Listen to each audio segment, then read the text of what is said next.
Nii, meie üritus hakkab peale nüüd. Our event starts now, just in time for everybody to take a seat. And the live broadcast started from the Museum of Occupations and Freedom, Vabamu. Live feed from Vabamu here has started, and we don't want to disappoint our viewers who are following our event today via internet. Ja ürituse sissejuhatuseks palun tulge siia. Please come this way. Let's start with the official part of the program. Kodukorrast nii palju, et The event will be held in Estonian. We have interpretation into English. Estonian and translation is available to English. But without further, ilma pikema sissejuhatuseta. Now, I would like to ask on stage the European Commission Estonian representation acting director, Ave Shank-Lukas, for the introduction to our Europe Day event. It is a great pleasure to welcome you here on occasion of Europe Day. On the day we celebrate peace and freedom in Europe, because the EU was established to protect them. Europe has a painful history, but we also need to remember pain and remember it together. So it is very fitting that today we are here in Vabamu, the Museum of Occupations and Freedom, in the midst of many people's tragic stories. From the ruins and the pain of World War II came the common story of Europe. On the 9th of May, 1950, 75 years ago today, the foreign minister of France at the time, Robert Schuman, put forward the idea of a new form of political cooperation in Europe that would make war between nations of Europe unthinkable. Because the lesson from the Second World War was that states must not act only in their own narrow interests, and only a world built on peace and cooperation has a future. So for 75 years, we have been working towards peace and freedom in Europe, and for us to be able to pass such a Europe on to our children. People see many shortcomings in Europe, be it low investment in defense, slow decision-making, over-regulation, little innovation, or naivete in trade. Of course, Europe and the European Union are not flawless, and we need to work hard to diminish these flaws, but there is a lot to be proud of as well. We have freedom of expression, both in theory and practice, in universities, for the press, and for each and every one of us. The European Union legal system is stable and predictable, based on the rule of law. We have high moral standards in trade. We do our part to preserve nature and protect human rights. We are rule-based and care about good relations with our partners. Europe has good access to higher education and healthcare, which means that we have many educated people and a long life expectancy. As Europeans, we value spending time with family and taking holidays, our towns and villages, historical heritage, culture, and beautiful countryside. And if necessary, we are able to take big decisions together, as showcased by the COVID pandemic, the energy crisis, and now supporting Ukraine. As Europeans and in the European Union, we have established an environment around us where we have a good life, and today is the right day to reflect on this and to also feel proud of it. We see that people want more Europe, not less of Europe. And recent polls show that about 3/4 of European citizens believe that their country benefits from EU membership, and 90% believe that we need more unity to face global challenges. And what's encouraging is that more than 60% of young people believe that the European Union has a future. So This means that we need to strive towards greater unity and to provide this bright future to the youth. Unfortunately, for several years now on Europe Day, we have had to reflect that though we in the EU do not have war, there is war right next to the European Union, and our peace may also be fragile.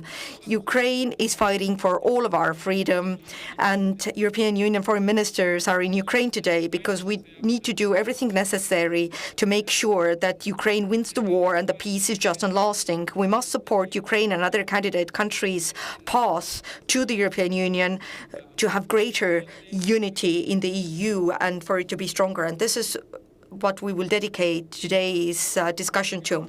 Security and peace are the basis of everything. Without them, there's no point in talking about freedom of expression, economic competitiveness, or preserving our culture. Though culture is what defines us and unites us in Europe. And today, for this reason, we're also opening the Ukrainian Culture Festival here because Ukraine is Europe. Fortunately, we have many good people who are working hard in the name of everything I mentioned, and one of these people we will honor today with the title of the European of the Year. I hope that all of us would have more of this European nature in us, and when we celebrate Europe Day next year, we would be able to say that there is peace not only in the EU but in Europe as a whole. I wish everybody a wonderful Europe Day. Ja nüüd ma palun. And now I would like to welcome the ambassador of Ukraine, Maxim Kononenko, and then we will have Toomas Järvet from Juhan Kuus Documentary Photo Center talking about Ukrainian Festival of Culture.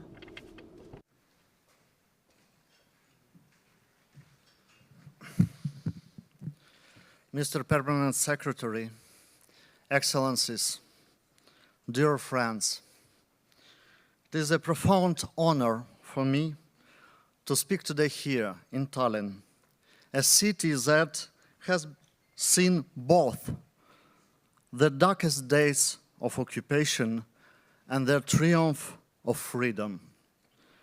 On this Europe Day, we are reminded that Europe is not just a continent.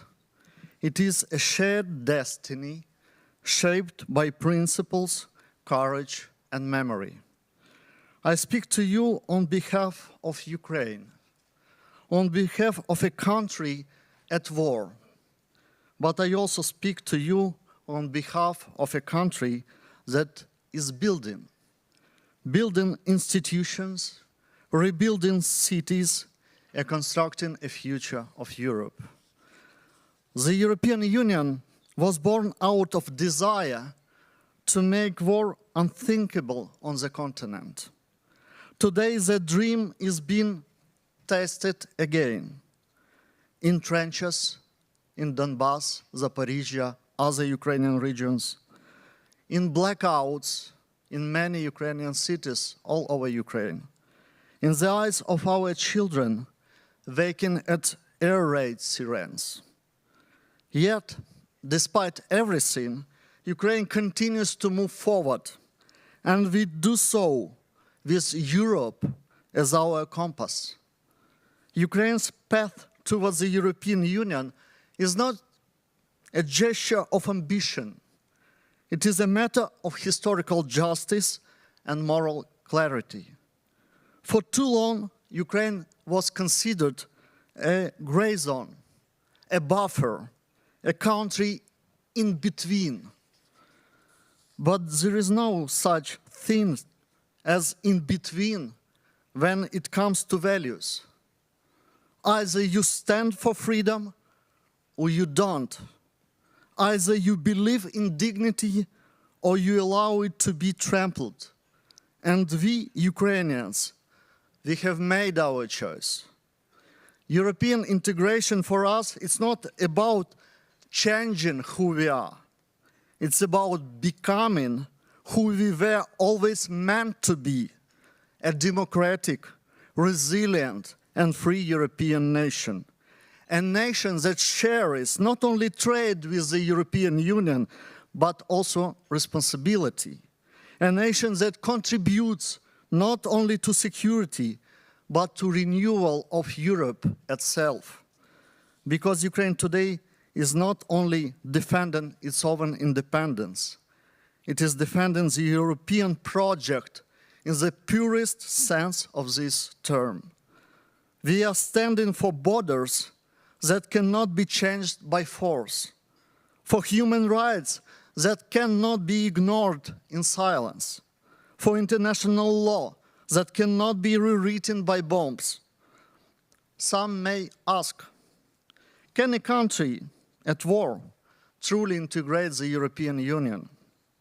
But perhaps the better question is, can the European Union remain whole and credible without those Europeans who fight for their values? We are not naive. We know that membership is a process. We know it requires reform, transformation, and deep alignment.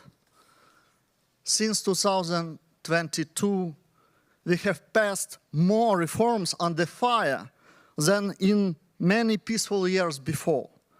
We are doing our homework, not because we want applause, but because we believe in the future we are building and the standards it must rest on. And let me be clear, we are not asking for shortcuts.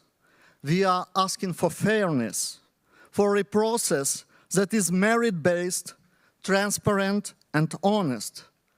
We are asking for political will to match the historic moment in which we find ourselves. President Leonard Merry once said, Europe is about the unity of principles and adherence to principles. It is principles that mold geography and not geography that mold principles. Today, Ukraine stands as a proof of those words. We may lie east of many European Union borders, but we are defined not by our geography, but by our fight for principles that we share with you. Dear friends, history is watching us. It is but not as a silent observer, but like a judge.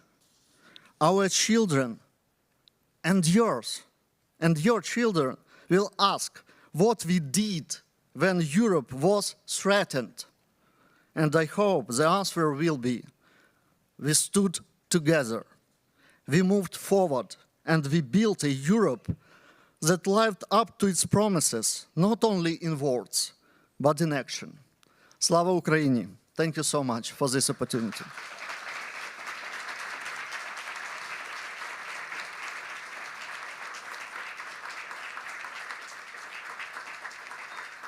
Thomas.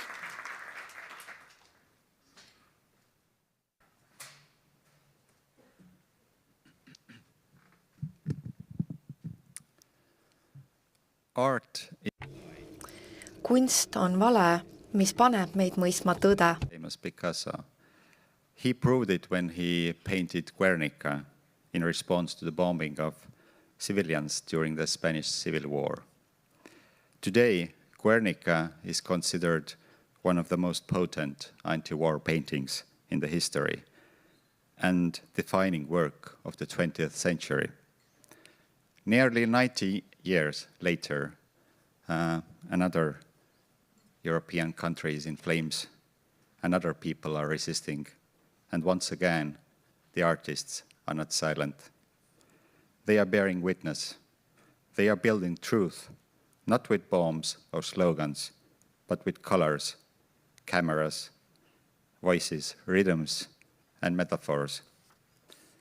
Dear ambassadors, dear honored guests, it is an honor to speak to you on Europe Day, a celebration of unity, peace, and shared values.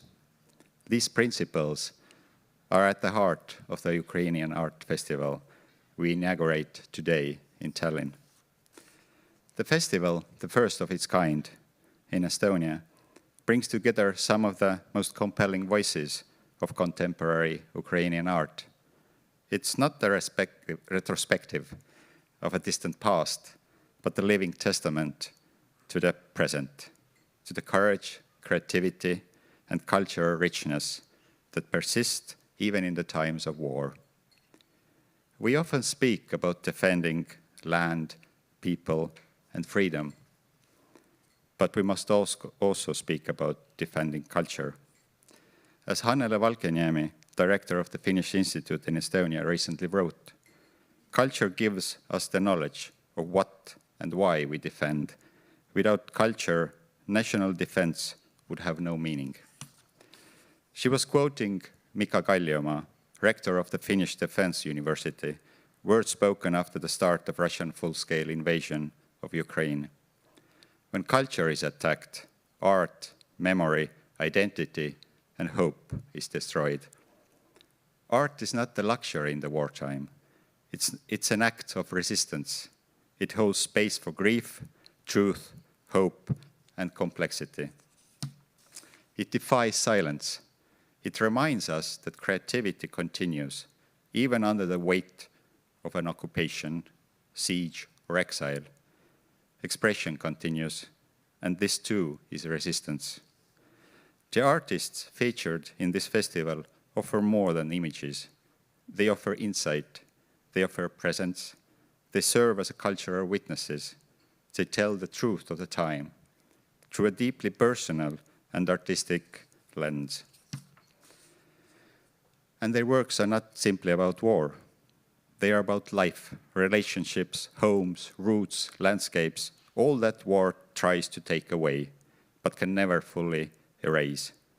It's important work they do, because when the dust settles, these cultural traces remain, to teach, to remember, to rebuild. Today, standing here together, Estonians, Ukrainians, Europeans, and world citizens from many places, we affirm that culture is not peripheral. It's essential. It's not the decoration of peace, but its foundation. Let us acknowledge the galleries and photo centers that have made this festival possible. Art Depot Gallery showcases works by 5 Ukrainian artists, Anton Hudo, Victoria Berezina, Maya Kolesnik, Roman Minin, and Andrei Palval, who turned the space into a raw, expressive canvas of resilience. Fotografiska Tallinn features works by Taras Pichko, Tanya Ruda, and Vera Minailova, exploring memory, presence, and transformation. Their images offer quiet yet piercing reflections of life during war. Gallery Truus presents Polina Kuznetsova's The Journey Continues, a body of work shaped by her escape from Kharkiv to Tallinn. Her paintings evoke displacement, memory, and the emotional textures of rebuilding a life. At Juhan Kuus Documentary Photo Center, Paolo Masai's poetic photographic essays form an existential meditation of fragility, time, land, and the soul. His lens does not merely document, it listens. Temnikova and Kaselas Gallery hosts Daria Koltsova's The Kiosk, a poetic, dystopian space where memory, longing, and quiet resistance converge. So let us listen, let us look, and let us honor the voices that speak through this art, not only as supporters of Ukraine, but as believers in the enduring power of culture to hold us together when the world tries to tear us apart. And please have a look at the ukufest.ee. It's not only about exhibitions. There are several interesting events apart from exhibitions, auctions, artist talks, cinema screenings, and concerts. Thank you, Ukrainian Embassy in Tallinn, all the artists, supporters, partners, friends, and volunteers who have made this festival possible.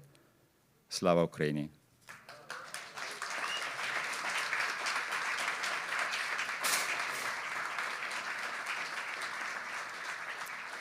And now we switch back to Estonian language. That will be the language of our panel here. And I'm very happy to invite our panels to the stage. Jätkame eesti keeles ja palun lavale siis.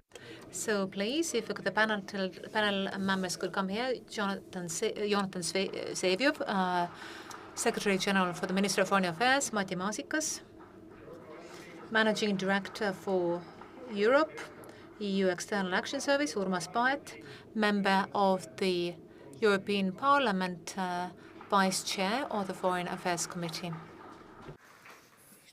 Ja mina ennast ei ole tutvustanud. I have not introduced myself. My name is Neeme Raud. I'm a journalist and I'm the moderator for this panel.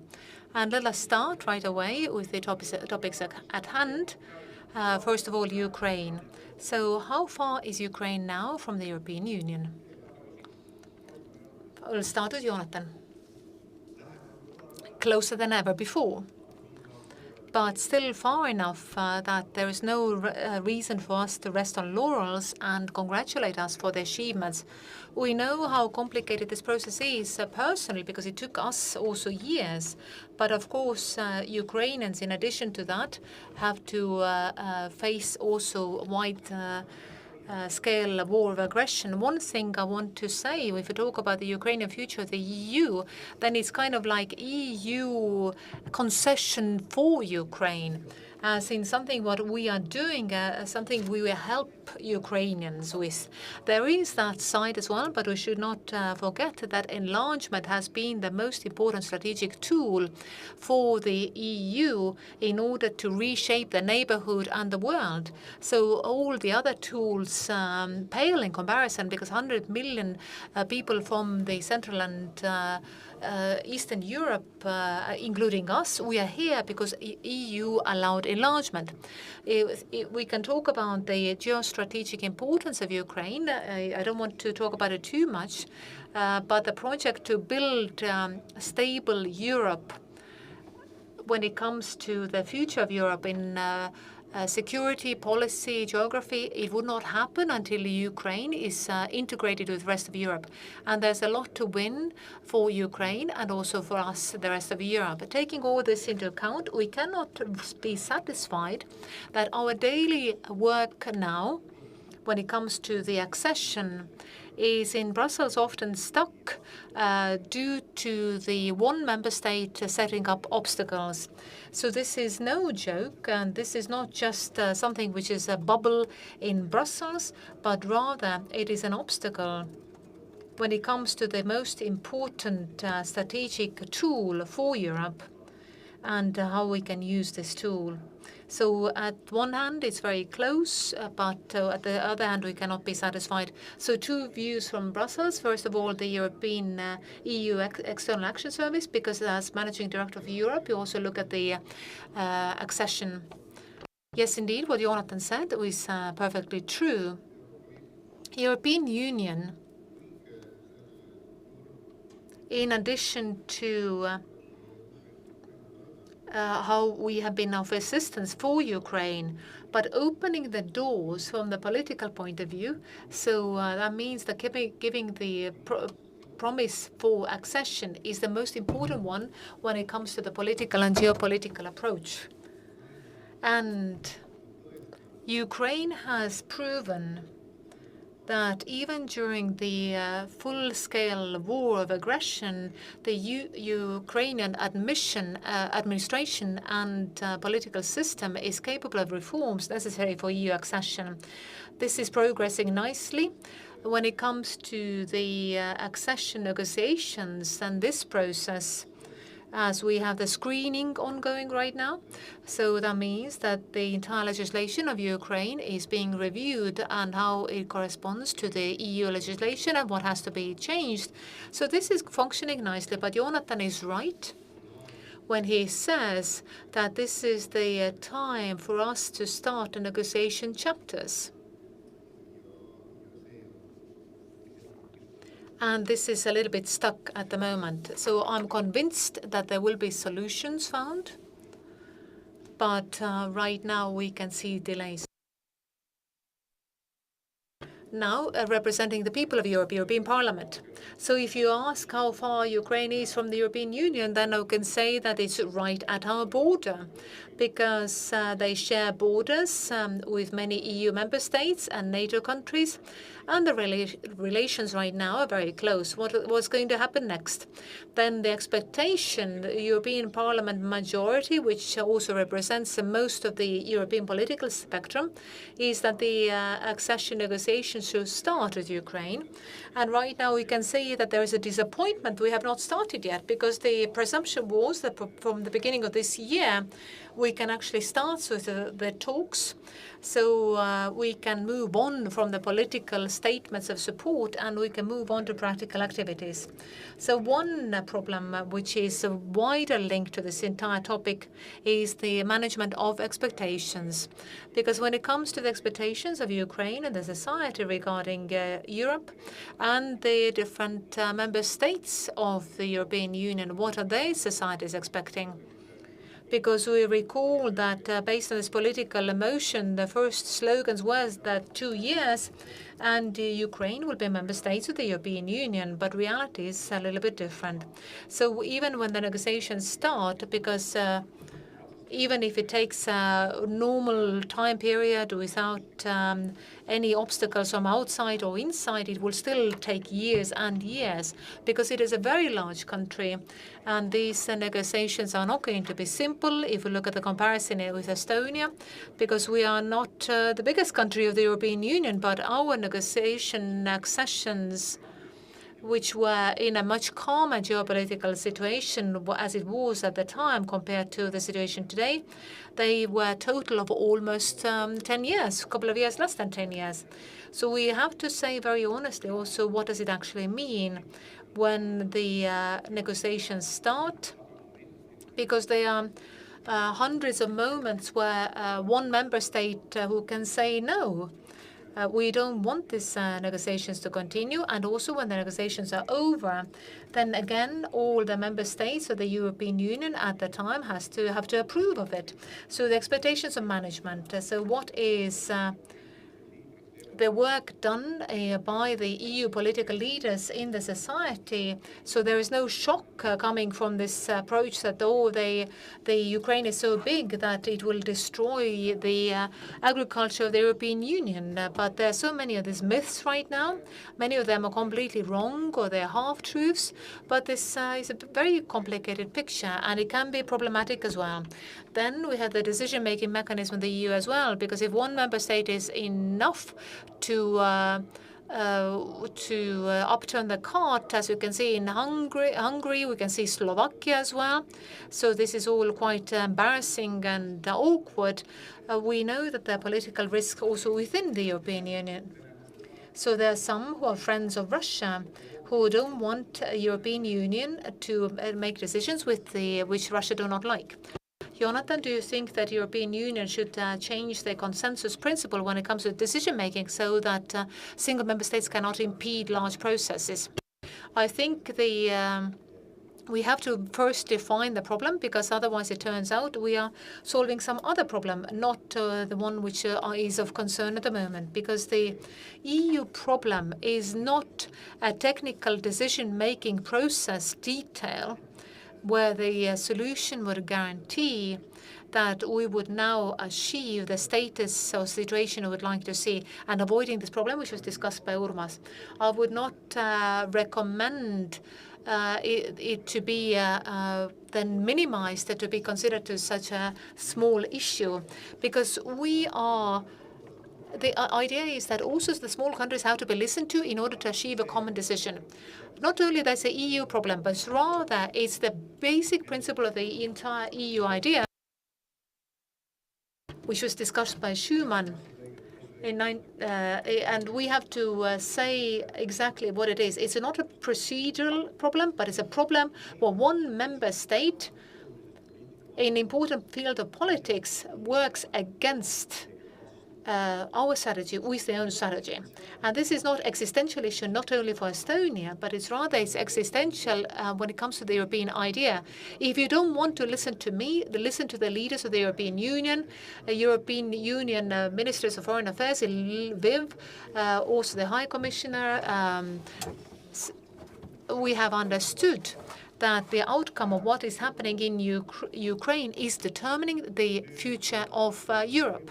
So we can always say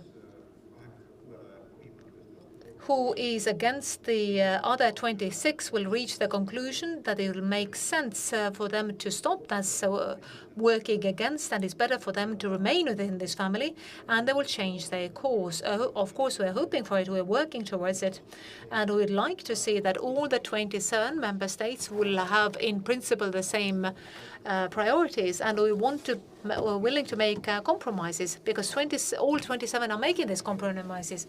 But at one point of time, then 26 of them will have to ask whether they can continue like this. So this is the main issue. So let's not deceive ourselves with the expectations that we are just changing the procedure.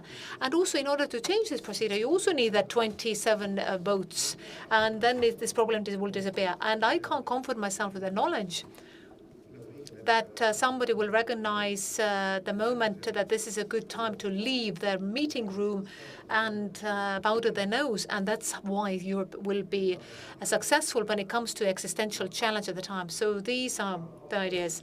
But it's not any more dramatic than what Ukraine is facing today. So, Mati, what Slovakia and Hungary are doing, how is it reflected in the so-called Brussels bubble? All of the decisions to do with accession, so Urmas put it very correctly, must be unanimous. And I am always willing to defend the principle that when we invite new members to the club, then all existing members have to agree, of course. However, unlike Jonathan, I would like to speak about procedures as well. Right now I am a EU official. So at each and every step during negotiations, we need consensus. That probably would not be very pertinent, and it would be very nice if we were able to change that. You asked about practice. In practice,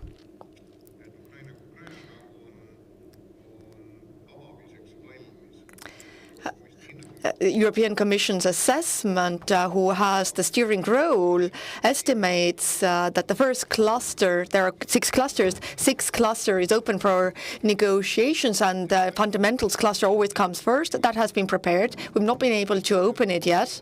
At the same time, preparations for the next clusters are taking place. It was yesterday or the day before when President von der Leyen said that the Commission still aims to open all clusters this year, and we're working towards achieving that goal. Urmas Paet, you've spoken about the principle of consensus several times, and you've been quite critical towards it. Well, yes, because unfortunately we've seen on many occasions where this idealist and benevolent approach, in a way, that the EU has always had, when the principles were agreed on at once, and also the principle of a consensus, then the presumption was that all EU member states have joined in good faith, and everybody wants the best for everyone. And actually, at the time, I think many didn't even think that it would be possible, what we see now, that even in defense and security, some member states, a couple of member states, consistently stand against everybody else's will in the most important thing, in security and defense. And for this reason, I still think it would be practical to change some things in security policy, foreign policy, decision-making policy, so that we would not need consensus in everything, which has been turned on its head. Estonia has always said that consensus is necessary so that smaller member states, including Estonia's interests, could also be defended. Then now we see how this consensus is working to the contrary, that the principle of consensus is used to damage the interests of Estonia and all other smaller and bigger member states. So I think this change would be practical in certain matters, but at the same time, I'm not naive. Well, I understand that the entire mechanism has been built on the principle of consensus in the broadest sense, that we need the consent of all member states to change the rules, and Orban and Fico and some others are enjoying their position right now. They are not at all interested in losing this tool to manipulate everybody else. So I don't think that changing the rules, even if the majority is for it, would take place in the foreseeable future. And the only thing we can do is to work on the current situation as it is, where a few member states in the most important matters to Europe are just undermining everybody else. Let's speak about the big picture. Let's look at Europe from space. I was in Germany yesterday, where 2 days ago in Dresden, Estonian-German art exhibition was opened, the biggest in history, called Spiegel im Spiegel. This name is from composer Arvo Pärt and Gerhard Richter's work, best-known contemporary artist from Germany, living artist, and they're mirrors, where Gerhard Richter, these are works of art. It looks like a mirror, but it's a work of art. He just wants people to look at themselves in the mirror. In the back, there are paintings of Holocaust, very important paintings from Richter, and he wants people to look at the paintings and then look at themselves. When Europe looks in the mirror, looks at itself from space, how does it look to the world? Very good, because things are worse elsewhere. So despite the fact that in Europe we can criticize ourselves in many matters, then in comparison to most other places in the world, things are very good, which is also showcased by the fact that close to a dozen countries want to join Europe. Even Nordic countries are discussing it. Immigration issue, which has caused a lot of excitement in many member states, but the fact is that people want to come to Europe because Europe on this hemisphere is the closest safe place and has much higher level of welfare, where people want to come to escape their destiny. So in the big picture, Europe is fine. The issue is that for different reasons, Europe itself has not been able to use all of the potential that we have here. Today, we're all looking at what Trump will do or not do, including in security and defense at the same time. The EU is larger than the United States in population numbers, in prosperity, and so on. So potential-wise, we should not be very worried about what is taking place on the other side of the Atlantic. But the reality is that in security and defense for 30 years or even more, Europe majority of European countries have believed that eternal peace is here, and there's no need to contribute much to defense and security, that if necessary, we have NATO together with the United States, and now they've discovered that for 30 years they've been going down the wrong path, and you can't make up for it overnight. These investments that have not been made in defense capacity or globally, when we look at the positive impact of Europe in global matters, then we, up until now, have not been able to realize all of our potential. We believe that Europe would have a positive impact, and it has been too modest in global matters. And we do need to look in the mirror when we're speaking about foreign and defense policy, security policy, then classical diplomacy, foreign trade, development cooperation, and defense capacity do not always interoperate, but currently they do not. And what we briefly mentioned, also the decision-making process, this endless principle of consensus in everything, which currently is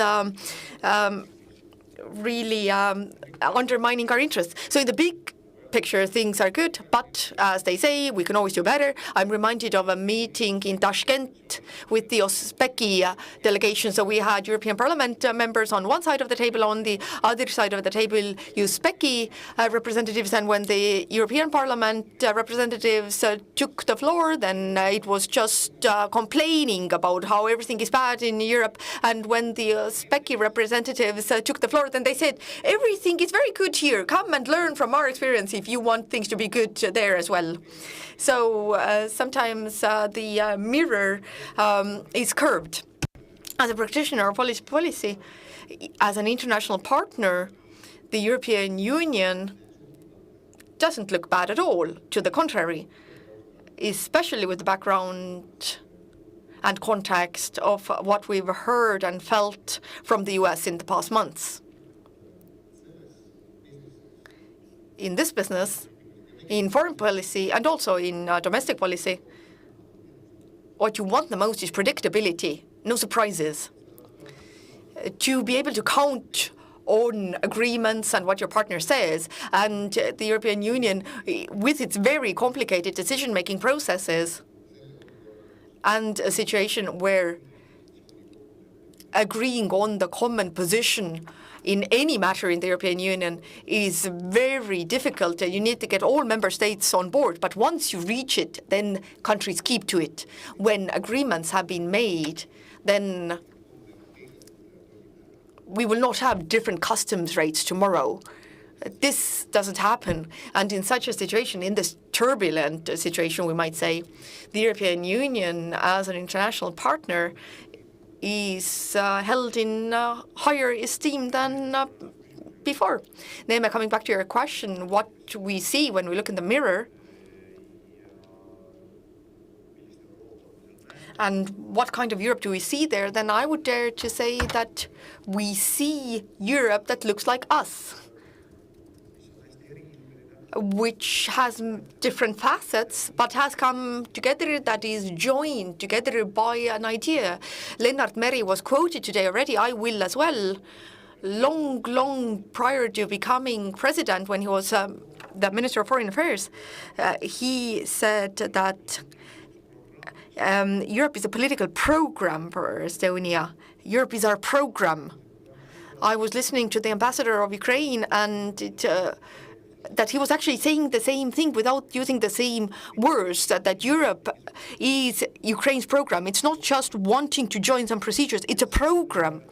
And this idea, we might say, has all kinds of flaws.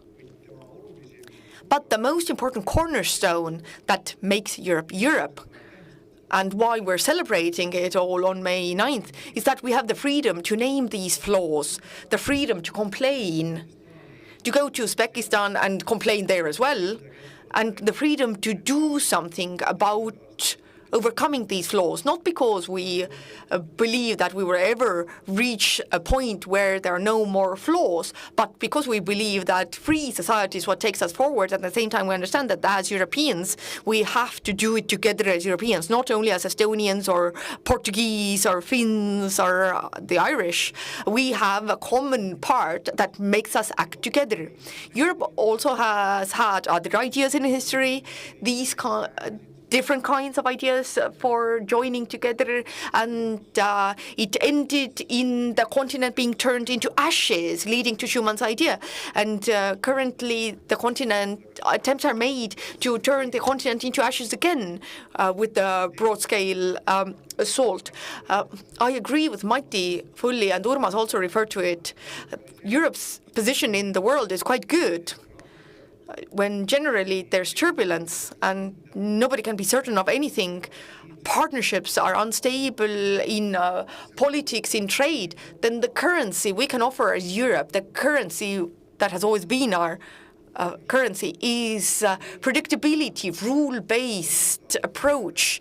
This currency is worth more than it was worth yesterday. And when we look around in the world, then we see that very large powers want stability from Europe in the general turbulence. We need to take advantage of this, because foreign policy is not the art of words and giving up consensus principle would help us reach consensus quicker. But politics is about words and acts in all facets, and we're not where we need to be in all these facets. But the most important deficit, shortcoming that I currently perceive in Europe is a deficit of confidence. We're not used to being in this situation, not only for 30 years, but actually for longer. Somebody else somewhere has taken care of a certain facet of our essential interests. And suddenly we're in a situation where we feel that we need to stand on our own 2 feet. But I'm glad that Europe is starting to stand on these 2 feet, it seems to me. And this threat that once again we will think ourselves to the end of history is lower, not non-existent, but lower than it was. And this is a wake-up call redeemed with the blood of Ukrainians. This is what might get us up on our feet and make us confidence, so that when we go to Tashkent next time, we would not speak about our weaknesses, but we would resolve our weaknesses amongst ourselves, and there we would present our strengths. And when we look into the mirror some more, then Europe lives with fears. We see it in our region, in Germany. At the meetings, it was sort of mentioned that you know what these fears are, the fear of Russia, and then also hate in Europe. In Saxony, we heard about extreme political parties taking on a very important role. So on the one hand, Europe is this paradise entering summer, but we have big streams under the surface. How do we handle these? 60% of Estonians, based on statistics, think that they might buy property somewhere far from Russian threat. I went to Finland and people said, yes, we buy property elsewhere, but we're not going to leave Finland. And I asked President Karis, do they think that it's the poorer people who will stay to defend Estonia and everyone else will leave?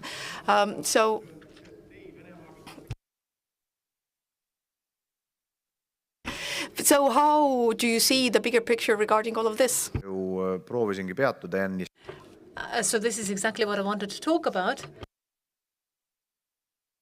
because we have about 450 million people in Europe. Now, if we include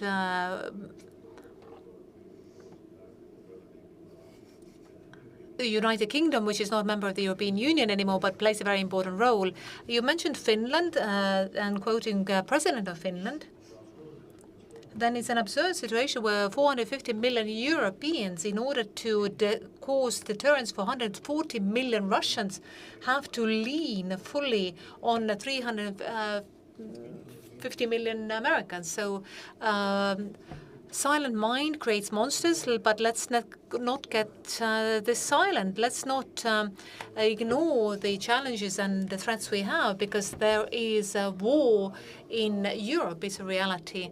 And at the same time, we should not be hiding under our beds and just be shivering there, because then things will just get worse. We have to act calmly in a balanced manner. Where can we rush? Where can we escape? There is no other Estonia for us. There is no other Europe for us. So you can't escape and you can't hide. But I would like to say, or what I always stress, is that fear is a very bad guide. You should not be guided by fear. There's no cause of fear. Because today we're in a situation which is as good as we've never had it before. Europe is acting together, not to say that there is no danger. In this sense, of course, you're right, because there are several processes taking place in Europe. And the world is as small as it is, considering the information society and social media. And it's clear that the changes in the United States have given more rise to certain political powers in Europe, who President Trump sees as thinking along the same way as he does. So many countries, their foreign policy is extension of their national policies. So things are seen through the prism of their own national politics, especially for larger countries, where there is a great opportunity to be more arrogant in this way when it comes to what is happening outside. Of course, there are different reasons. And of course, we can't say that in Estonia, if you're talking about the right-wing and left-wing extremes, that it has the same cause everywhere. But rather, we have local situations which play a role. You mentioned Germany.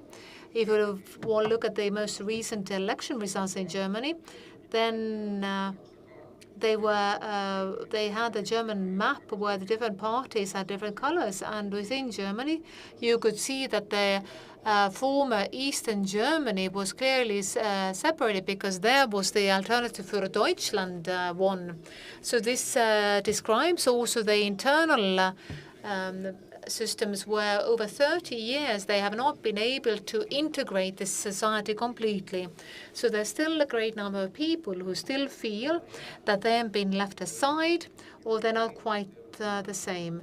For the Estonians, it can be a bit confusing, because we talked about Hungary and Slovakia before. We look at the Romanian presidential elections, the first rounds, what's happening in Bulgaria and Czechia. Then this should be actually the region who have had decades of experience of what does it mean to be under the Soviet Union, 1968 Prague, then it's Budapest and so forth. But today what we can see in practice in Russian-Ukraine war is the same, that there is too much of a sympathy for Russia which comes from Central and Eastern Europe. In this sense, it's kind of like, it's incredible. The Fico in Moscow in the parade with the army who is killing people in Ukraine today, the way Orban is acting in Russia's interest, and other examples as well. So, of course, psychologists and sociologists can explain this, but it's an observed process. And of course, if you look at the European South countries further away west, because then, of course, they don't have this such a good sense of danger from Russia. They have no historic example, experience. What does it mean to be occupied by Russia for 50 years with all the killings and occupations and deportations, because they have problems with immigration and other problems. And of course, what it means, we have to explain our analysis and sense of things, but we have to be more receptive to the concern of the countries which are further away from Russia. A few years ago, I think Estonian society quite ignored it when the southern European countries said we have problems with immigration, help us. So without mentioning any names, a certain country decided to send some blankets to a southern European country as an assistance. And now when we are in trouble, then they're kind of saying, well, we can send you the blankets back to you now. So it is complementary, it's a reciprocity. So if we think that our concerns need serious consideration in other places in Europe, then we also have to understand what their concerns are, both emotionally, on the practical point of view. So it's not only political statement, but real behavior. So when it comes to deterrence of Russia, and also when it comes to problems in Southern Europe, so we have to look at the entire context of Europe. Maiti?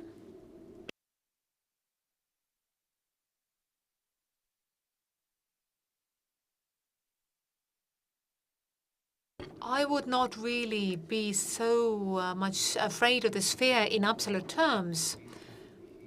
So a fair or realistic assessment to present danger would be something which is bad. Montesquieu wrote 250 years ago that a republic has to be afraid of something. And this keeps you alert. And that means that you are keen to do these things you need to do to alleviate your fears. Urmas gave a very good example of the southern European countries. And I look at some of them and think they should be more afraid of the same things we are afraid of. But Urmas is right when it comes to this discussion that this understanding of the danger should be more similar or common for all of us. Because if you look at the example of the Russian war aggression against Ukraine, then of course all the decisions which have been made in order to support Ukraine and to put pressure on Russia, all the decisions have been made together. Almost nobody disputed that, and if they disputed that, then it was only rhetorical. They supported once they got to the decisions, but we don't really have the same understanding of danger. And this is the weakness. This is the reason.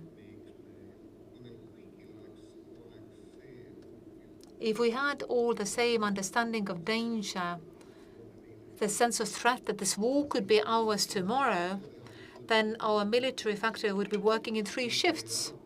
We would not be discussing that, yes, indeed, we give money for defense, but you can only buy European. We would only buy where we can.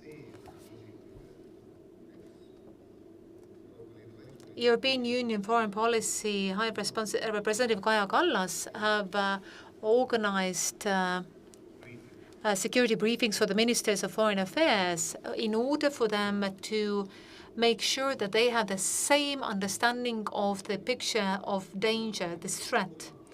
And part of it, I say once again, as Urmas said, is that we all understand better what our partners consider to be of danger. One more sentence, because that connects to what you said. What we can hear in Estonian officials and politicians say quite a lot when there's some foreign colleague says and say that in Estonia and other Baltic countries, are you especially afraid of Russia? And that you're really concerned. There was an Austrian colleague who came last week and they said, look at the map. Vienna is much closer to war in Ukraine, much closer than Tallinn is, and they didn't ask anything else. They looked at the map. So looking at the map might be of help, because geography is still king, and the Americans are saying where you stand depends on where you sit, still applies. Matti is right, because in order to harmonize this image of danger is work which needs to be ongoing. And it's not only us to show this understanding what we can see in our own region, but everybody has to do this work. Because otherwise we cannot really achieve that. What I wanted to say is not that we would not be realistic when it comes to the threats. So I want to have that, and I'm working towards it. But I don't want this fear to lead our policies, because if it starts leading our policies, then it means that there is a paralysis. That means that you are curled up in fetal position or hide your head under the sand, trying to find possibilities to hide yourself from the history. And these are the lessons which all of Europe has had to learn many times over the last 70 or 80 years, and still is forgetting it. And there are lessons which tell us that don't do that, don't ignore danger, but don't become paralyzed, because you might have to stand up. So all these tests or attempts to calm down the aggressor and feeding them with the freedoms of other people, hoping that you can buy stability for yourself, these are the policies which are in favor of fear. We cannot do the same. So I'm sure you can do 2 things at once. because we have to understand what is our the real picture of danger is, and then we have to fight against it. We have to have confidence.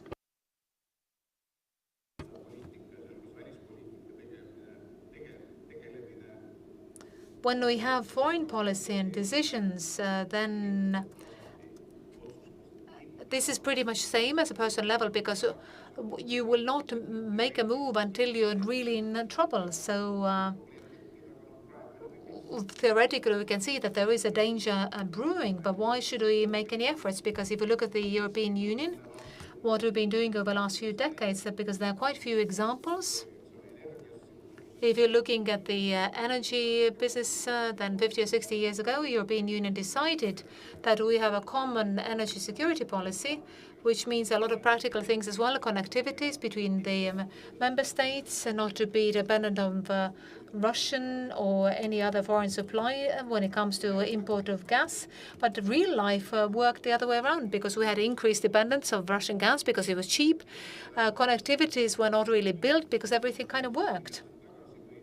Now, a few years ago, when we saw the conflict in Europe and suddenly we were short of energy, then only people started moving. The same thing with COVID, because we remember how we were waiting for the masks because they were not produced in Europe. Nobody thought about it, that maybe there might be a pandemic at some point. So when it comes to defense and security, it's the same thing. Because over 30 years, Europe has invested into defense, because we thought that from Lisbon to Vladivostok, it's all friendly, nothing bad will happen. But you can see, unfortunately, things happen. So we would hope that the Western leaders also will understand that Putin does not think the way we do, or the leaders of the Western European countries, because nobody would think in Western European country that if we have a goal, we want to fulfill them by just going and militarily attacking another country with a military force. And we underestimate it, because we never thought that they will actually not only think, but do this. And I hope that we have corrected the way of thinking. But unfortunately, indeed, the way I can see that there's not enough trouble yet. So most European countries would do everything in order to improve their defense capabilities. So I hope we don't need another disaster in order for us to make a move. But right now we are not really doing anything. So the understanding that the war is somewhere far away in Ukraine, that's not true, because we have a hybrid war going on as well. All the underwater cables, they don't break by themselves. All this politically motivated pushing migrants across border to Finland or to Belarus, because first time in history, Russian-Finnish border is completely shut down. All these murders and explosions in different European countries, because it was in the news for a moment, but then it disappeared, and because there was a cargo plane which had explosive packages. Yes, in order, it was mentioned that this is from Russian special services, but these kind of messages have not really reached the mainstream understanding in Western countries, and that's why this understanding of danger is very different, because we don't really understand that we are just saying that there are two Slavic countries who are sorting out their old animosities, but this is Russia hostility and aggression to anything Western, all these freedoms and the entire value space, which is confirmed by the fact of hybrid war. But hybrid war today, more we go to West and South, but the societies don't understand it. And this is where we have to say that this is already here. It's already ongoing. It's not abstract. Urmas mentioned energy policy. And we've heard some good news on this front recently. But when we speak about common energy policy, when it first became a discussion slightly less than 20 years ago, then the discussion was about excessive dependency not being very recommendable. But now the European Commission has made a proposal to discontinue purchasing Russian fossil fuels completely, and also nuclear fuels.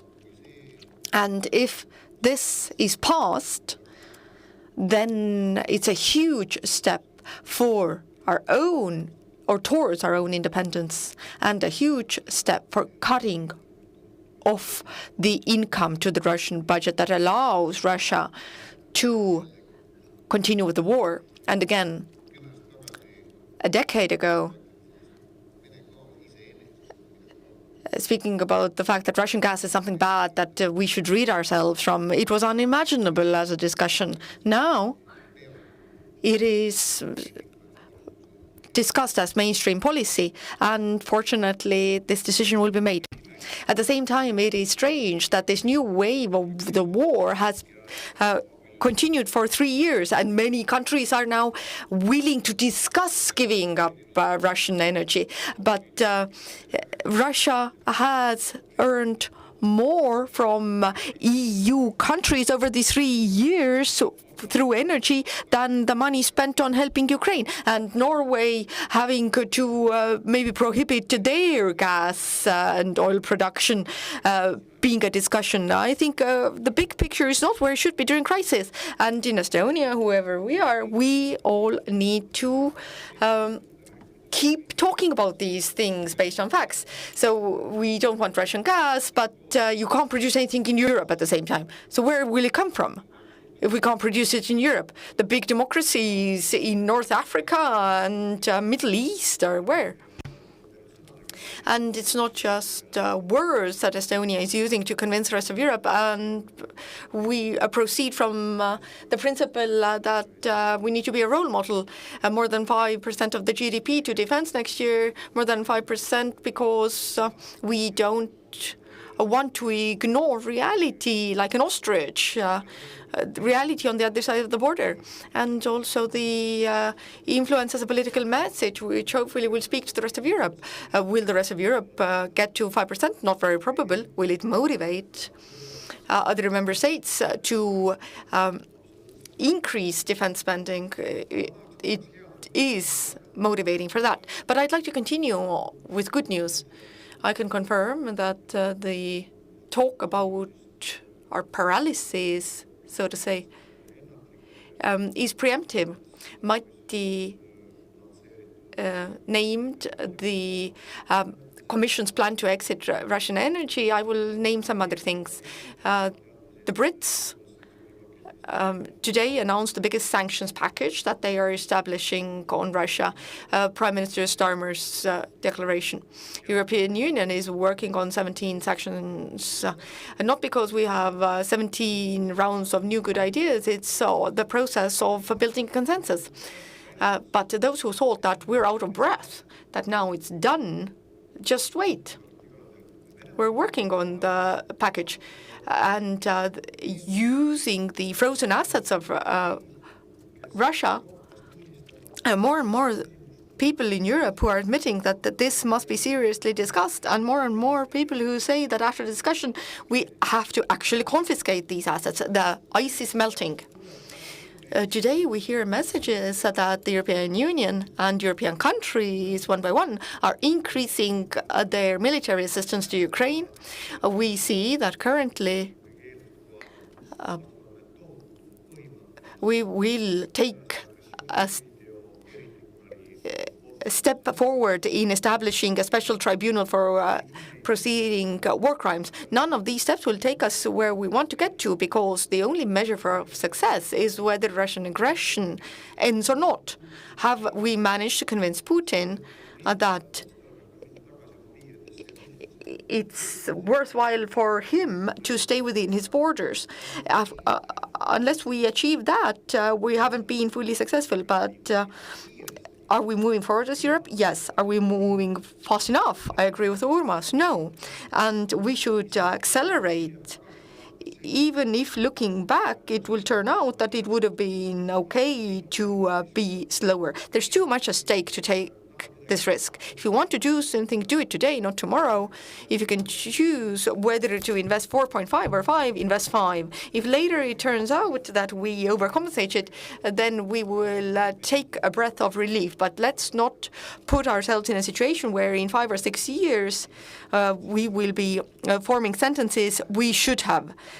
Let's do it now. Let's do more now. And that's also part of being alert, which the previous speakers also mentioned. Urmas, a brief closure. Well, there would be much more to talk about. What closure? We can discuss it later. But when it comes to topicality, then I wanted to draw attention to the attention of all decision makers in this audience to one more thing. At least in rhetorics, things are going in the right direction. We need to strengthen defense capacity of Europe. Security must be strengthened. Some countries are actually taking real steps. But one thing that is, on the one hand, symbolic but also practical is how the EU itself, with establishing the common defense policy, is acting. And another measure is the next financing framework. Can the member states agree that defense industry will get higher allocations with the next financial programming period? Yesterday I came from the plenary in Strasbourg, and there were votes on the budget and financing program vision last couple of days, and unfortunately I saw that there is no essential change. That majority voted for common agricultural policy needing more financial allocation, this and that needing more resources, but there is no adequate response to the question, where will this money come from that the EU should invest in defense and security? It is clear that net paying countries don't want to pay more, and this abstract economic growth that we will just have a bigger budget, no. And all the other players also want more money. So this critical understanding that if you actually want deeds to accompany the words, then this must be reflected in the budget, and we don't have that. The European Parliament biggest political parties, the one leading the Commission as well, all vote for more money for common agricultural policy, where the allocation is already huge. So this is going to be another moment of truth. How much are member states and EU institutions willing to invest in deeds? And right now, I wouldn't be too optimistic. This is not a fitting closing. It's just a comma. It's not a full point. Well, comma. What is the slogan of the day? Urmas is right, but the slogan is, it's our Europe. So there's reason to be concerned. It's ours. It looks like us. It looks not like our words, but it looks what we do, like what we do. So let's get ourselves together. Let's listen to what Urmas is saying. It's true, but let's not get stuck. Let's go and do something about it. Let's do what we can. And then we look at the mirror image again. Do we like what we see? If not, let's do more. And again, let's do even more. It will never be ready, but we'll never leave things undone because it is our Europe. So let's get going. Thank you.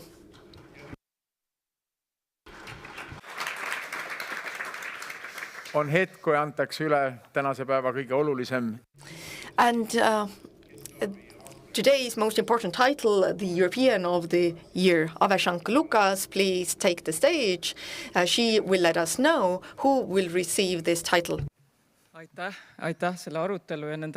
Thank you for the discussion and these thoughts. And its last thought is very fitting to introduce the announcement of the European of the Year, because the people who are the candidates for European of the Year are people of deeds. And we have been issuing this title since 2005, and this is issued together with the International European Movement. And what are the criteria for choosing the person to hold this title? This person should promote European values or contribute in societally important matters, bring European values and issues to the people, stand for Estonian interests, and also facilitate and promote Estonia in the world. And way we reached these 3 candidates. So we had a jury with business, media, civic society, government office and European Commission representatives chose the 3 candidates you see on screen. Anna Lahe, member of Riigikogu, has spoken for equality, environment, nature, and she has stood by her principles and has worked actively with the youth. Kalle Kilk, CEO of Elering. So when it comes to Russia and Belarus power systems, then he has carried out the desynchronization of the Estonian energy system from these systems, and this was in February this year, and because of Kalle, our lights are on today. And Maria Zmorszewski-Smirnova is the director of Narva Museum, and she is a researcher and has studied propaganda and ideology of war. As the director of the museum, has organized anti-war exhibitions and is on the list of wanted people in Russia. And there was 1 month to vote for the candidates. And I am happy to announce that the People's Choice for the title of the European of the Year 2025 is Maria Zmorszewski-Smirnova, director of Narva Museum. Congratulations.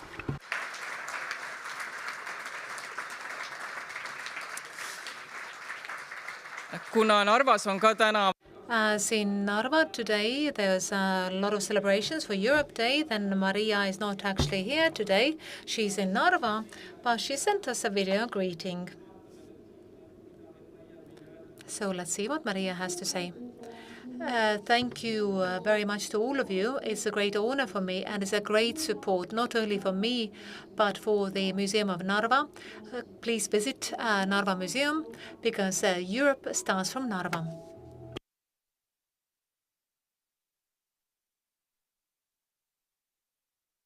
Narva was and is many multifaceted. It's multi-layered, so this is also the title for one of our exhibitions.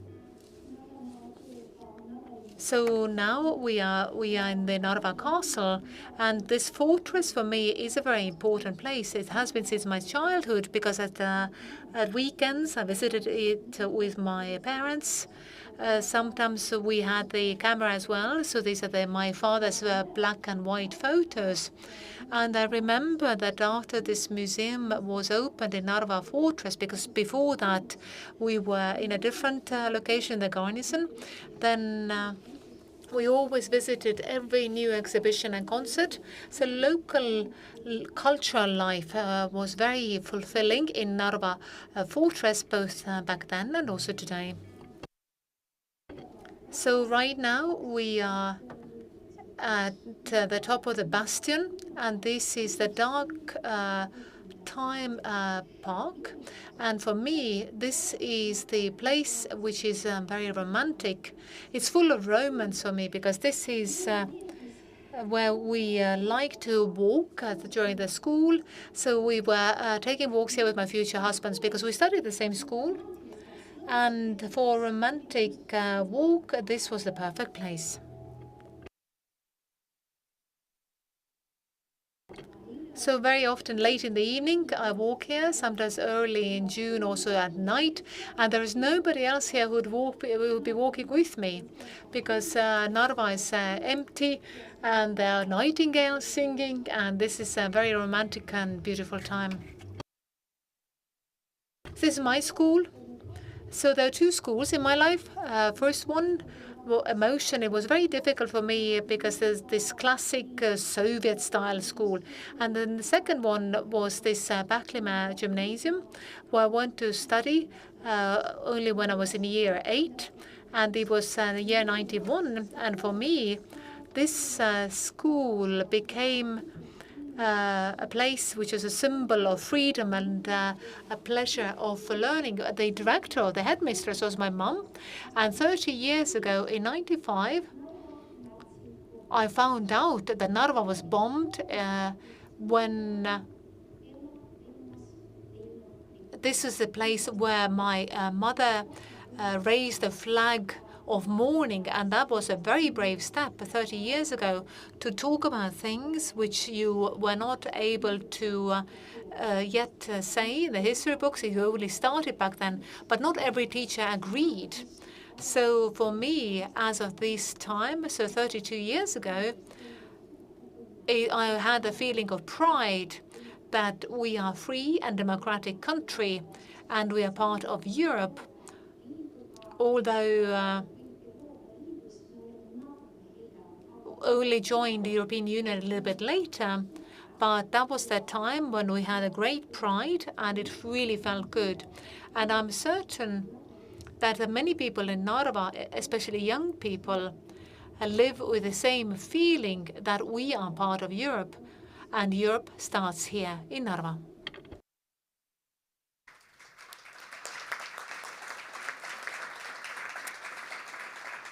Soovime Mariale, et tal jätkuks So I hope Maria will have courage and strength for her work, but let's also thank the other candidates, Anna Lahe, Kalle Kilke, so please come here so we can also express our gratitude.